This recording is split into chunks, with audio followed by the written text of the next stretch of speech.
এখন তো ভালোই শীত পড়েছে, আর বাজারে তো সবজিও প্রচুর পাওয়া যাচ্ছে। তো চলো আজ সেই মতো সবজি দিয়ে আজ করে ফেললাম ভেজিটেবিল চপ। তো দেখো, ভেজিটেবিল চপের জন্য এখানে আমি বিট আর গাজরকে এভাবে একদম ছোটো ছোটো কুচি কুচি করে কেটে নিয়েছি। কেটে নেওয়ার পরে দেখো, কড়াইয়ে তেল দিয়ে বিট আর গাজরটাকে ভেজে নিতে হবে। হালকা ভেজে নিয়ে তারপরে তুমি এটাকে ঢেকে রাখবে, প্রায় 10 মিনিট মতো ঢেকে রাখবে, যাতে এগুলো একটু সেদ্ধ হয়ে যায়। তারপর দেখো, ঢাকনা খুলে 10 মিনিট হয়ে গেছে আমার। ঢাকনাটা খুলে এখানে আমি লবণ দিয়ে দিলাম। লবণ দিয়ে এটাকে খুব ভালো করে নাড়াচাড়া করে তারপর দেখুন এখানে দিচ্ছি আদা বাটা, লঙ্কা কুচি, হলুদ গুঁড়ো আর একটু সামান্য পরিমাণ চিনি, সবার টেস্ট অনুযায়ী দিয়ে নেবে। দিয়ে দেখো এটাকে খুব ভালো করে কষিয়ে নেব। এটাকে কষিয়ে নেওয়ার পরে আমি আরও 10 মিনিট মতো আবার ঢাকাতে রেখে দিয়েছিলাম, যাতে এটা সেদ্ধ হয়ে যায়। তো দেখো, এটা ভালো করে মিক্সড করে নিয়ে এটা আমি আবার ঢেকে রাখবো, যদি সেদ্ধ হয়ে যায়। তারপরে দেখো, ঢাকনা খুলে আবার পরের স্টেপটা করব। তার আগে দেখো, এটা চিনিটা খুব ভালো করে মেশানো হয়ে গেছে। এবারে আবার এখানে ঢাকা দিয়ে রাখছি। দেখো, 10 মিনিট পরে আবার আমি ঢাকনা খুলে এখানে আমি অল্প ধনেপাতা কুচি অ্যাড করলাম স্বাদের জন্য। আর এখানে দেখো, সেদ্ধ করা মিডিয়াম সাইজের 2টো আলু আমি এখানে হাত দিয়ে দিয়ে দিচ্ছি। চলো, এরকম 2টো আলু ভেঙে দিয়ে দিলাম। এবার আলুটাকে খুব ভালো করে মিশিয়ে নিতে হবে। খুব ভালো করে আলুটা মিশিয়ে নেবে। মিশিয়ে নেওয়ার পরে আমি এখানে দেখো প্রায় 2 চামচ মতো আমচুর পাউডার নিয়ে নিলাম এখানে। আর এখানে আমচুর পাউডারটা কিন্তু স্কিপ করবে না, এটাতেই কিন্তু স্বাদটা আসে। আমচুর পাউডারটা কিন্তু অবশ্যই দেবে। আর হচ্ছে একটু জিরে গুঁড়ো দিয়ে দিলাম। দিয়ে দেখো, এটা আমার রেডি হয়ে গেছে।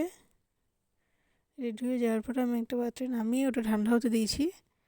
আর এদিকে দেখো, একটা বাটিতে 1 চামচ আমি ময়দা নিলাম আর 1 চামচ কর্নফ্লাওয়ার গুঁড়ো নিয়ে এটা খুব ভালো করে গুলিয়ে নিচ্ছি। তো যেরকম পরিমাণ লাগবে সেরকম গুলিয়ে নেবে। তারপর দেখো, এগুলো ভেজিটেবলের শেপ দিয়ে দিচ্ছি পুরটাকে। হাত দিয়ে খুব ভালো করে চেপে চেপে ভেজিটেবলের শেপ দিয়ে দেখো, খুব ভালো ভালো করে চেপে দিচ্ছি। আবার এরকম দেখো, সব কটা তৈরি করে নেব চেপে চেপে।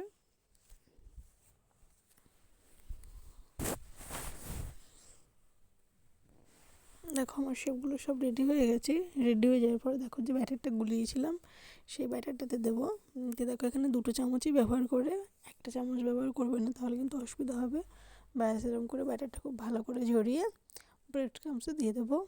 দিয়ে দেওয়ার পরে দেখো, খুব ভালো করে চেপে চেপে এটাকে করে নিতে হবে। দেখো, হালকা করে কিন্তু ছেড়ে দেবে না, তাহলে কিন্তু তেলে দিলে এগুলো খুলে যাবে। দেখো, খুব ভালোভাবে করে চেপে চেপে তৈরি করে নেবে। তো দেখো, সেম আমি আবার একটা দিয়ে দিচ্ছি, দিয়ে আবার সেমভাবে তৈরি করে নেব। তো দেখো, এরভাবে দেবে ব্যাটারটা দিয়ে, ব্যাটারটা আবার একটু ঝরিয়ে নেবে। ঝরিয়ে নেওয়ার পরে ব্রেড ক্রাম্বসে দিয়ে খুব ভালো করে চেপে চেপে ভেজিটেবলগুলো সব তৈরি করে নেবে। অবশ্যই কিন্তু এভাবে চেপে চেপে করবে, নাহলে কিন্তু তেলে দিলেই খুলে যাবে এগুলো। দেখো, আমি এরকম করে সবটা তৈরি করে নিয়েছি। দেখো, আমার সব রেডি হয়ে গেছে। এবার চলো এগুলো ভেজে নিই। আর দেখো, ভেজিটেবল চপটা কিন্তু ভাজতে খুব বেশি সময় লাগে না, মাত্র 5 মিনিটেই কিন্তু ভাজাটা হয়ে যায়। আর এখানে গ্যাসের ফ্লেমটা কিন্তু মিডিয়ামে রাখবে, মিডিয়ামে রেখে এগুলো ভাজবে। দেখো, আমি এক এক করে ছেড়ে দিয়েছি সবগুলো, সেম ভেজে নেবো। আর কালারটা একটু লাল হয়ে, হালকা লাল হয়ে আসলে কিন্তু আমার এগুলো ভাজা হয়ে যাবে। ভেজে আমি এগুলো তুলে ফেলবো। তো দেখো, এখানে আমি উল্টো পাল্টা দিয়ে এগুলো ভেজে নিচ্ছি। সেমে দেখো, আমার সব ভাজা হয়ে গেছে। চলো, আমার রেসিপিটা অবশ্যই বাড়িতে ট্রাই করে দেখো।